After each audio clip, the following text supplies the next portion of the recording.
on, everyone? Welcome back to YURP Nation Reactions. I am Tyrone, and today on the channel we have a pitch meeting. I haven't done pitch meeting in so long. I feel like Ryan has been doing like a lot of the older films, revisiting a lot of things, doing TV shows that I haven't seen yet, like The Alkalite.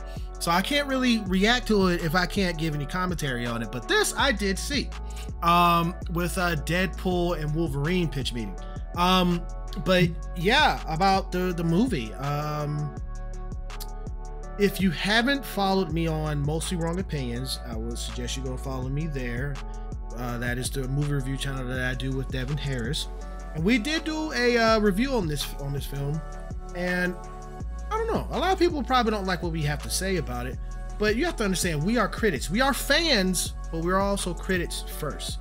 And you know, this was a great fan service film with a lot of cameos, popcorn, candy type of film, but it wasn't a film. It didn't have the mechanisms of what film is, you know, when it comes to a story, a beginning, middle, and end, and payoff and stakes. None of that was in this film at all. But does it have to be? No, it doesn't have to be at all. But you know what? I'm gonna quit yapping and I'm gonna let Ryan take this off. Let's see what he has to say about this. Let's go. So, you have a Deadpool movie for me? Yes, sir, I do. Okay. Oh, I feel like you're a little scared. Well, you know, this is our first time diving into this crazy R-rated stuff like this. Yes, right. So just, you know, be gentle. You got it. Don't worry, it's gonna be okay. Okay, so you know how at the end of Logan he died that heroic death? Yeah, beautiful ending, very emotional. Well, at the start of this movie, Deadpool's gonna dig up his decomposed corpse and kill a bunch of guys with his bone. Oh my God. You're okay, you're okay. Oh, okay. So anyway, in 2018, Deadpool uses the time travel device from Deadpool 2 to go to Earth 616 and meet with Happy Hogan and try to join the Avengers. He's from several movies. Oh boy, that's a very fun cameo. Oh, okay, if that's your reaction to that cameo, that's like...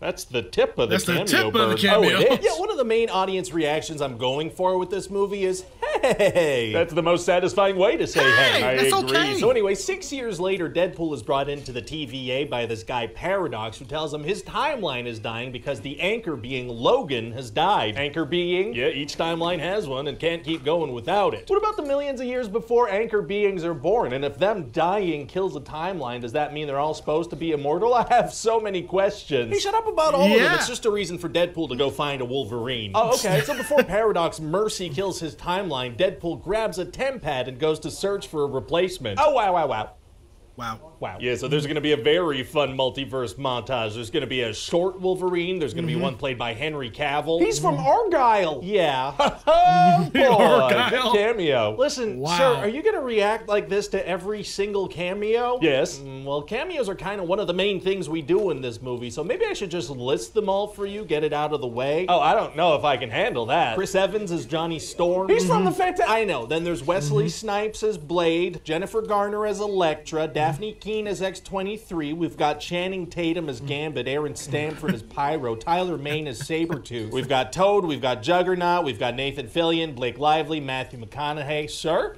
Sure. That's what everyone's like overload was. Is he gonna be okay? I don't know. What do you mean you don't know? Is he in a coma? I don't know. Wait, do you think I'm a doctor? Well, dang it, I told my wife this white jacket she got me would make me look like a doctor. I'm just another producer guy. Oh.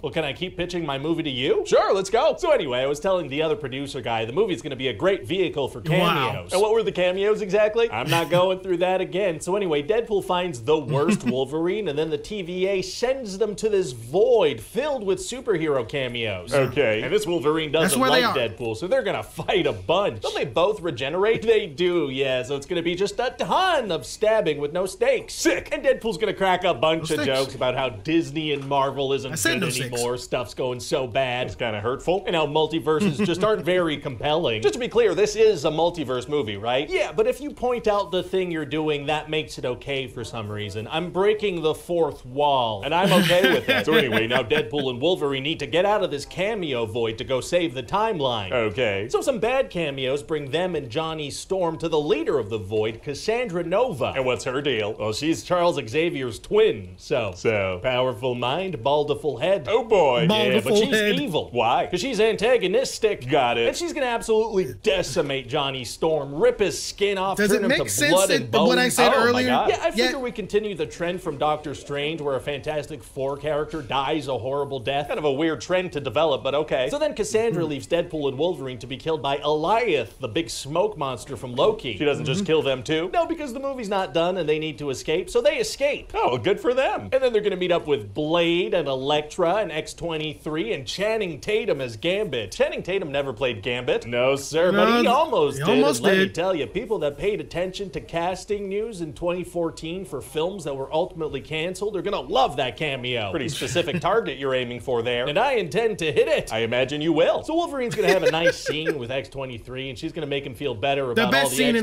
dying in his timeline. The best scene in the whole film. That's sweet. Yeah, and that convinces him to be heroic, so they go confront Cassandra again. Very exciting. And they get her to open this big old Doctor Strange portal hole to go back to their timeline. Strange holes are tight. But now Cassandra decides she wants to destroy all timelines and just keep the void. Why? Because it's the time in the movie when we raise the stakes. Oh, okay. So she sends like 100 Deadpool cameos to fight them. They're all Deadpool, so they all regenerate. Well, there's one nice Deadpool that doesn't have that power, so he dies. But other than that, this is a giant fight scene where none of the fighters can get hurt. Yeah, there's no way they're not all gonna be okay, but it's gonna look very cool and be an entertaining way for an audience to spend 3 to 4 minutes of their time, and there's nothing wrong with that. You know what? It's fine.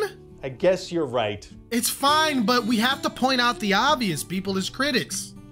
It's okay. So Cassandra wants to destroy all the timelines. But they find out that if they cut power to this time ripper machine, they can save the day, but it'll kill whoever does that. Wow, so it's gonna be impossible for both of them to survive till the end of the movie. Actually, it's gonna be super easy. Barely an inconvenience. Oh, really? Yes, he turns out it would kill one person, but they both use their bodies as conductors, and so they're okay. Oh. Yeah, the power of 2. Oh, that's got a nice ring to it. I'm gonna mention that to the Star Wars team, see if that inspires them. That sounds like it's gonna be good. So anyway, then there's a happy ending, and the whole movie's just kind of a love letter to the superhero movies that came before. A love letter to what's come before. I like that. Yeah, you know, a nice way to say goodbye to the past and let it go. No, I don't like that part. I'm not gonna do that Not happening.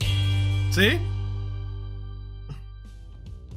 Hi, this is Ryan George from The Thing You Just Watched. I want to hear you. Please enjoy this slideshow from The Thing You Just Watched. That's funny.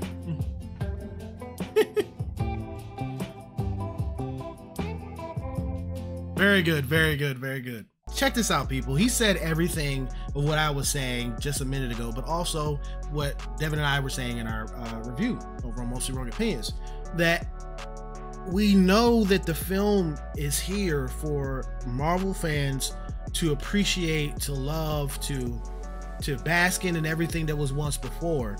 But and this film is definitely dedicated to that with all the cameos, you know, and the fighting and the humor and all that.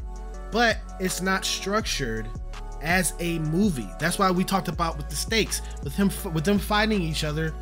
They're fighting each other, and they both know that they regenerate. We know they regenerate, but nothing's gonna come from it. No one's gonna die, no one's gonna get hurt or anything like that. And especially the bus fight, which was a cool shot. You know, the tracking shot of them on the side looked like Old Boy, the karate from Old Boy. But thing is, they're all Deadpool and they're not gonna die. And at the end of it, they just like walk off because they see Peter. So it's not a cohesive film. Does it has to be? No, I agree with you. It doesn't have to be a cohesive film, but I would like for it to be. I personally would like for it to be. I would like for it to, you know, make sense in certain things, but it was fun for a lot of people, and that's okay. And I'm not trying to yoke your yum or make you feel like my, you know, feeling of the film is the most accurate feeling of the film or anything like that. It's just a different of opinion if you really did enjoy this film, the way that it was. So, but yeah, that was still funny. It's good to see Ryan George back at this, doing this. I haven't reacted to him in a minute. I might watch The Acolyte without, even though a lot of people are saying I shouldn't because of all the stuff that's in it, but I might just watch it because I want to react to that, to his Acolyte one, because I really like Ryan George. He analyzes things really, really good, and he's funny at it. So yeah, but get in the comments and let me know what you thought about this, and let me know what you thought about Deadpool if you've seen it. Are you in agreement with me saying that, you know, the movie was a lot of cotton candy, but there was no meat, there was nothing to make you feel like this movie had substance behind it besides the comedy, the action, and especially the cameos? Or are you like everyone else where it says that's all it needed, didn't need any of that other substance stuff or story or anything like that? You just need to go in, turn your brain off, which I do not do in any film at all.